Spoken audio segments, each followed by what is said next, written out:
Ustazah berikut ini. Baiklah anak-anak, sebelum kita belajar pada hari ini, marilah kita berdoa terlebih dahulu. Mudah-mudahan ilmu yang kita peroleh menjadi ilmu yang bermanfaat. Silahkan diangkat tangannya, kita berdoa. Berdoa mulai.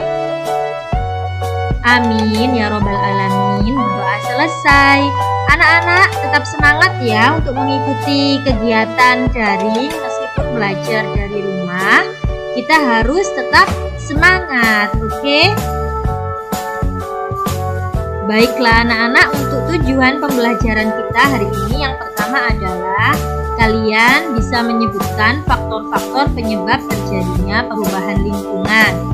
Selanjutnya, kalian bisa menyebutkan proses terjadinya air tanah atau disebut dengan siklus air tanah. Dan yang ketiga, kalian bisa membedakan antara air permukaan dan air tanah. Yang terakhir, kalian bisa menyebutkan faktor ketersediaan air tanah. Sudah siap belajarnya ya? Yuk simak video Ustazah berikut ini. Ada anak-anak jumpa lagi dengan Ustazah Mawar. Hari ini Ustazah mempunyai gambar. Coba diperhatikan gambarnya. Iya. Di situ kalian sudah melihat dua gambar bukan? Ya, betul sekali. Coba diperhatikan. Gambar A itu menunjukkan apa?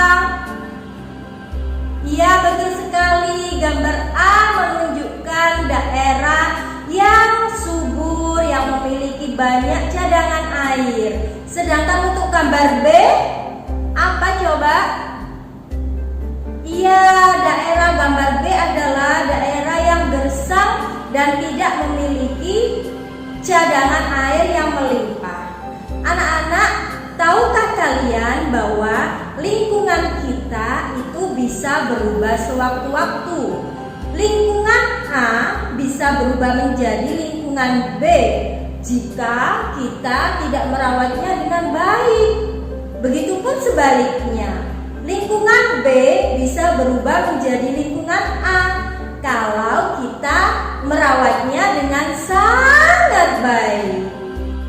Anak-anak, tahukah kalian kalau perubahan lingkungan itu terjadi karena ada dua faktor? Faktor yang pertama adalah karena faktor alam. Contohnya, karena adanya bencana alam seperti kebakaran hutan, tanah longsor, dan banjir. Selanjutnya, untuk faktor yang kedua adalah karena kegiatan manusia. Untuk kegiatan manusia ini ada yang bersifat menguntungkan. Contohnya apa? Betul, contohnya membuang sampah pada tempatnya, reforestasi atau penanaman hutan gundul. Dan ada juga yang bersifat merugikan. Contohnya menebang hutan secara liar, membangun banyak gedung dan jalan tanpa memikirkan resapan air, membuang sampah sembarangan. Anak-anak, salah satu contoh perubahan lingkungan yang sangat berpengaruh dalam kehidupan kita sehari-hari ialah siklus air. Kita sudah mengetahui tentang siklus air. Ada air tanah, ada air permukaan, dan juga ada air hujan. Nah, kali ini Ustazah akan menjelaskan kepada kalian apa sih air tanah itu. Yuk kita simak video Ustazah berikut ini. Air tanah adalah bagian dari siklus air, salah satu siklus terbesar yang ada di dunia ini. Siklus dimulai ketika air di laut dan sumber lain dipanaskan oleh matahari, kemudian menguap dan membentuk awan. Awan tertiup menuju daratan dan menurunkan air hujan. Air tersebut kemudian sampai di permukaan dan menjadi beragam jenis air. Sebagian mengalir menuju laut dan badan air lain, sedangkan sebagian lagi meresap melalui celah pada tanah dan batu di titik resapan. Air yang meresap bergerak mengisi cekungan air tanah sebagai cadangan. proses bergeraknya air memakan waktu yang lama. Contohnya, air tanah pada tempat tinggal kita berasal dari air tanah ratusan tahun yang lalu. Bagaimana anak-anak? Sudah kalian lihat video Ustazah tentang siklus air tanah? Sudah paham penjelasannya Ustazah? Coba biar kita semakin fokus dan semakin semangat belajarnya, kita tepuk semangat terlebih dahulu. Tepuk semangat. Ha. Ha. Terima kasih. Anak-anak, tahukah kalian kalau ketersediaan air tanah itu akan selalu ada jika ketersediaan tanah resapan air juga ada. Lah, air itu akan mudah menyerap pada daerah yang banyak tumbuhan. Hutan adalah daerah yang sangat berpengaruh terhadap ketersediaan air tanah. Namun sayangnya, pada saat ini banyak hutan yang dirubah menjadi pemukiman, gedung-gedung bertingkat, dan juga jalanan yang beraspal. Dampaknya untuk siklus tanah, kalau hutan dibangun menjadi perumahan atau gedung-gedung bertingkat, maka akan menyebabkan berkurangnya daerah resapan air, sehingga tanahnya akan turun ke bawah dan menyebabkan gempa atau tanah longsor. Sebaliknya, banyak juga jalanan yang dibangun. Itu bisa menyebabkan apa anak-anak? Banjir. Karena apa? Daerah resapan airnya berkurang. Oleh karena itu anak-anak, kita harus menjaga lingkungan kita, dimulai dari diri kita sendiri. Contohnya adalah menghemat penggunaan air. Yang kedua adalah menanam pohon. Sebisa mungkin satu pohon, satu jiwa, satu pohon. Karena apa?